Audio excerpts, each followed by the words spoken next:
Dr. Beth. Thank you for taking your time to help us to feel better. Dr. Beth Bartlett is a chiropractic physician specializing in homeopathy, nutrition, and total health transformation. And I think I'm going to say it every time we get together. It's that total health transformation that we need to feel our best, but can sometimes feel so overwhelming. We either don't know where to start or we just kind of give up before we do start. For sure. So, in breaking down the various ways that we can feel better, today we're going to talk about weight loss. It's, oh my goodness, it is everywhere. Everywhere. And with the expected standard of whatever our body is supposed to look like, just kind of monopolizing our time, it's easy to compromise health, certainly, for size. For sure. And definitely nutrition. It can be there, but then even if people are trying to make really good nutritional decisions, honestly, it's hard to know what is the right way or the best way. Yeah. Could you talk about what you see as being, let's first talk about people's frustrations. What would you say to somebody who is genuinely wanting to do well nutritionally, but they just don't know where to start? I have in my office actually a program that I've been doing for probably 7 to 8 years or so called Shape Reclaimed. And it is based on targeting that stored inflammation or the stored yellow fat in our body. So even if somebody doesn't have a lot of fat to lose or weight to lose, but let's say they have arthritis, that's inflammation. And so the Shape actually, which is a homeopathic formula, combined with a anti-inflammatory eating plan, targets that inflammation in the body and eradicates it. Proteins or amino acids, they're going to target the stored inflammation. And then there's also signals to the brain, the hypothalamus and the pituitary, that are going to reset the body's metabolism. So, and again, what inflammation is an interruption of the body's metabolism, how it interprets our, the food we eat, the things we surround ourselves with.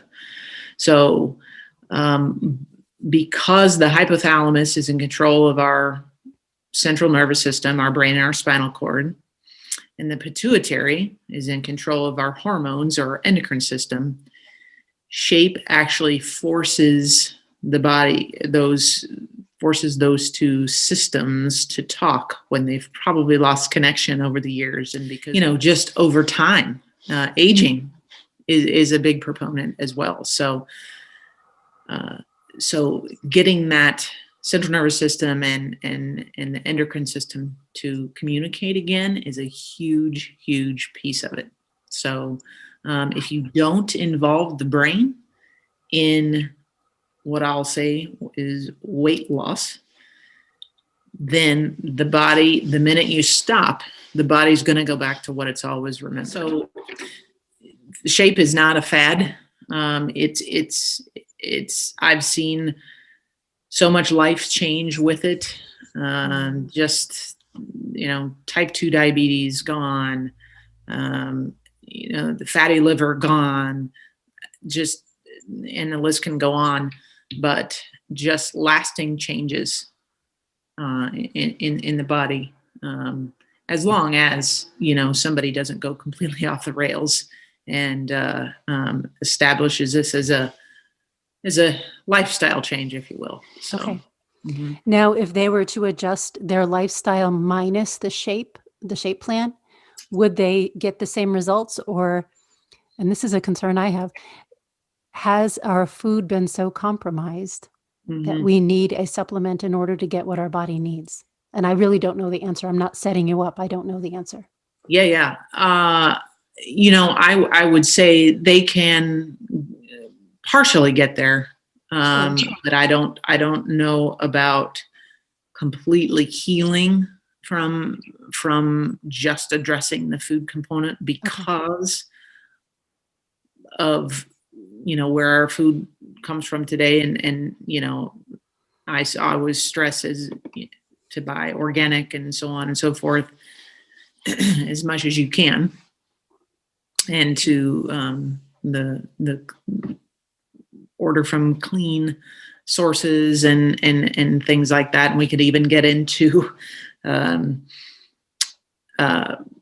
hygiene products like shampoo and soap and so on and so forth, and the chemicals and so forth and that. But that may be for another day. But it can certainly contribute to some of the hormone imbalances in our body. I had no idea, though, the number of and the danger of the chemicals that we just slather on ourselves every day. Big deal. Yeah. Yeah, we will have to follow up with that for sure. But I want to circle back around to diabetes. We know that it's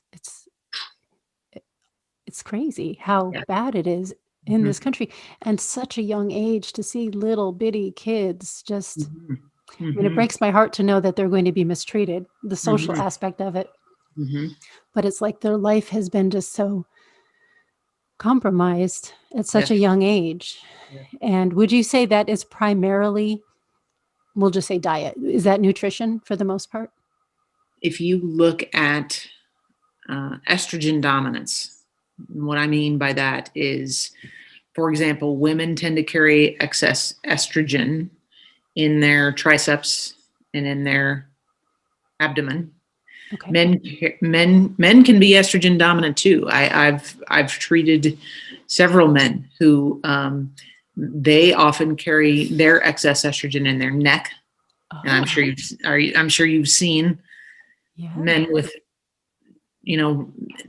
their neck size is twice probably what it should be, and their abdomen, and so that's why it's so important to integrate the brain, the hypothalamus, and the pituitary, because the pituitary is really involved in that hormone piece of the whole metabolic or reset. And so that is estrogen dominance is behind a lot of female cancers, breast cancer, ovarian cancer, so on and so forth, uterine cancer. So because estrogen is stored in fat cells, with weight loss, we're getting rid of that excess estrogen in the body. Oh, wow. Right? So therefore, that level is going to come down. So let me please take the position of a layman, someone who doesn't know. So I am right now thinking of someone he's overweight. He is exactly as you have described. Now, does he eat poorly? Yes. But I wouldn't say that there is it's not, his size is not in direct proportion to what he's eating. It doesn't seem anyway. So could it be, if I'm understanding, that it is because of a hormone imbalance or some, really? Absolutely. That would be so frustrating. It would be so frustrating. So if he were, and he does, to right now start eating well and exercising, if that isn't fixed, it will just be a continual frustration? I think so. Yeah. I mean, I think it's a big part of it. And I realize this ballpark, you don't know the person. I realize I'm not trying to pin you down to it, but it is something for people to consider, because this is what I find, that when we start talking about what we eat and how we exercise, if we're not doing well, I notice this sort of defensiveness that comes up. Yeah. Like just forget it. Yes. Forget it. Or if their suggestion is made, oh, I've already done that, or it won't work for me. And I can't help but think that maybe it does have something to do with the frustration of possibly doing the right thing and not getting the results that they want. So at that point, oh, why bother? And then it just becomes this perpetual cycle. Wow. Absolutely. And people a lot of times think that they have to that they have to exercise. And that is not always the case. Movement, don't get me wrong, movement is a very important thing, but you don't have to exercise 3 hours a day, or you shouldn't have to exercise 3 hours a day to lose weight, I'll say. It's more about what we put in our body, and it's more about the, chemical metabolic structure of, how we're put together, really. Interesting. Mhm. I will say initially that feels a little bit off-putting because well, then what's the point in trying? But then at the same time, it's so empowering to know, oh, there's Mhm. really an actual solution, not Mhm. just a fad. Right. You don't have to chase the internet to try to figure out what you're doing. Right. Exactly. Exactly. Because So, for people who are listening to this, what would you say should be their first step? So, let's take it at a couple different levels. Someone who is just a little bit out of shape, Mhm. um, and they feel like they're kind of doing all the right things as far as they can tell. Mhm. What can they expect by talking with you, by having a consultation with you? Yeah. So we're gonna probably talk about just doing a 21 day detox, with with shape, because 21 days or 3 weeks is how long it takes to change the metabolism in the brain with the hypothalamus and the pituitary. So, I will say a great deal of my patients are on some kind of a program longer than that. But I say, just give me 3 weeks. Just give me 3 weeks. Really? And then a lot of times people will hang on longer than that because they are starting to experience a lot of the benefits of what they're doing. Um, What would that look like? What would some of those benefits look like within a 3-week period? oh, no more hot flashes, sleeping better, Oh, um, less fatigue, no fatigue, more that is energy. quality of life. That I is mean, quality of life. big time things. Yeah. So we Yes. aren't talking just about having the body look the way we want it to, although I don't think that that's unimportant, Hmm. but the body will likely look the way it's best Hmm. if it feels its Yes. best. Yeah. Absolutely. What would you say to somebody who is in a more maybe advanced state of, I don't know, what would you say, disrepair? Yeah. Maybe they're feeling even worse. Yeah. Yeah. Let's say, somebody that has type 2 diabetes, or as, Obesity. I mean, yeah. obesity, as I mentioned, fatty liver. Hope is not lost. There's a way. There is a way. And I feel like, I've used shape as a stepping stone, um, for probably about 7 or 8 years now, and using that as a foundation. And then, just to get them to a level that they're feeling decent enough that they, which is oftentimes the case, Mm. that they want to continue and just see where this leads is, really where you want to get them. So. Just one third category. Mhm. What about the people who recognize, yeah, I know I'm in bad shape. I'm not quite ready to give up all the bad stuff. Is there Yeah, a way that they can transition? yeah, absolutely, absolutely. Really? I oftentimes will start them out taking shape, and I tell them, when they're ready, tell me, and we'll make some changes with what you eat. Really? Or we'll start very small. I'll say, okay, let's just make small changes, and then, pretty soon those small changes add up to big changes over time. But you don't have to just tackle the mountain right in the very beginning. That is so encouraging because Mm-hmm. the people that I know who struggle with these things, I honestly, again, as a layman, I believe they're addicted to sugar.